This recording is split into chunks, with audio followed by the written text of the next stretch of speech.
The streets of the old town were alive with noise, yet among the bustling market stalls, the shouting vendors, and the endless footsteps of passers-by, there was a quiet figure sitting on the edge of the road. His hands were rough, his back slightly bent with age, and beside him lay a small wooden box filled with worn tools. This was Karim, the town's cobbler, a man who owned little in this world yet carried in his heart something far greater than riches, faith, patience, and an unshakable kindness. The world had given him hardships, but he had learned to meet them with humility. Few noticed him, and fewer still truly saw him, but his story was destined to remind everyone of the beauty of giving without expecting. Before we go further into this emotional journey, let me pause for a moment. If you believe in kindness, second chances, and the power of selfless deeds, then please take a moment to like this video, share it with your loved ones, comment your thoughts, and subscribe to our channel Kindness Speaks. Together, we can spread stories that heal hearts and remind us of the goodness that still exists in the world. Karim's life was one of quiet struggle. Each day began before sunrise. He would wake in his small clay-walled home, where the roof leaked in the rains and the floor was nothing but packed earth. His meals were simple, sometimes just a piece of bread with water, but he would eat it with gratitude, whispering, "Alhamdulillah," for the sustenance Allah had provided. He owned no shop, no stall, no banner to attract customers. His workshop was the very street corner where people rushed by. With a small rug spread beneath him and his wooden box open, he mended shoes for anyone who came, charging just enough to keep himself alive. Despite his poverty, Karim's heart was soft. He never turned away those who couldn't pay. Sometimes beggars came with torn slippers, and he would fix them free of cost. At night, though his stomach would growl with hunger, he would feel a strange peace knowing he had done good for someone in need. Yet, behind this quiet dignity lay years of pain. He had once been a father, a husband, a man with a family.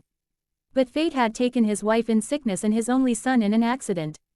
Alone, with no one left to call his own, he chose not to despair but to live his life serving others. It was on a scorching afternoon, when the sun burned overhead and people hurried past wiping sweat from their brows, that a young girl appeared before him. She looked no older than 20, her face tired, her clothes dusty, as though she had been traveling far. In her hands, she clutched a pair of shoes with straps torn apart.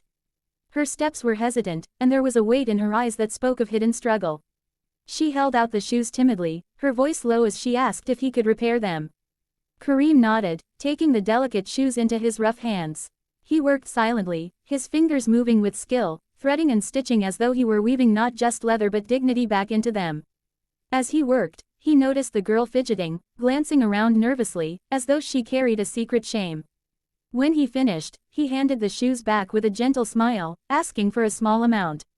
The girl froze, her lips trembled, and with downcast eyes she whispered that she had lost her purse during her travels.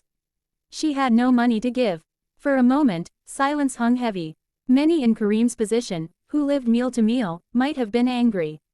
But Karim's expression only softened. He waved his hand and told her to go. She tried to protest, but he silenced her kindly, saying she reminded him of a daughter he once had, and he could never take money from a child of his heart. Tears welled up in the girl's eyes as she put on the repaired shoes and walked away, her steps lighter but her heart heavier with emotion. Days passed, then weeks. Karim continued with his life, fixing shoes under the same tree, eating the same dry bread, enduring the same loneliness. He thought little of the girl. For him, helping her was not extraordinary, it was natural. He had given, not for reward, not for recognition, but for Allah. What he did not know was that the unseen was weaving something far greater. One morning, as Karim was setting his tools in order, the market stirred with unusual excitement. A grand carriage rolled into the street, its wheels creaking, drawn by fine horses.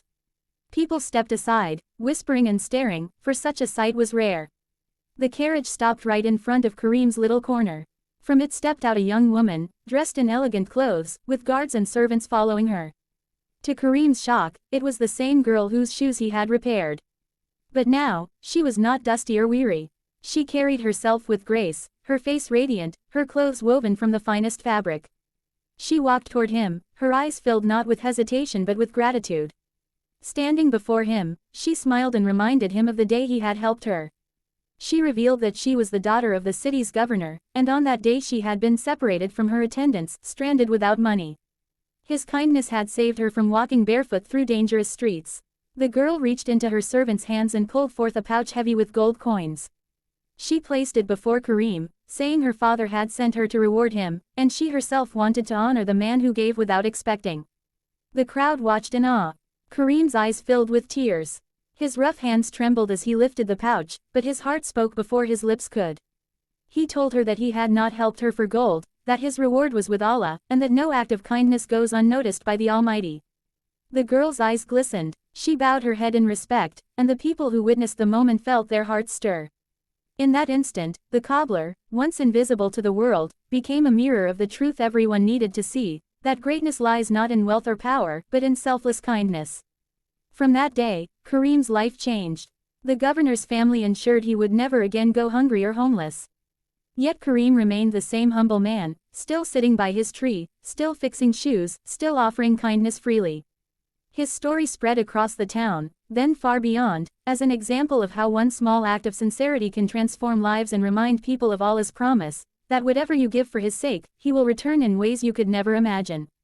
And so, the cobbler's corner was no longer just a place of mended shoes, but a place where hearts were healed. Travelers came not only to repair their sandals but to hear his story, to feel his warmth, and to remember that in a world full of selfishness, kindness was still alive. My dear viewers, if this story touched your heart, please do not leave without engaging. Like this video, share it with others so kindness spreads, comment your thoughts below, and subscribe to Kindness Speaks. Every act of sharing is a seed of goodness, and together we can make the world softer, one story at a time. Sparkle's special request before we end. Comment below with the words, "Kindness never dies," if you believe that even the smallest act of good can change the world.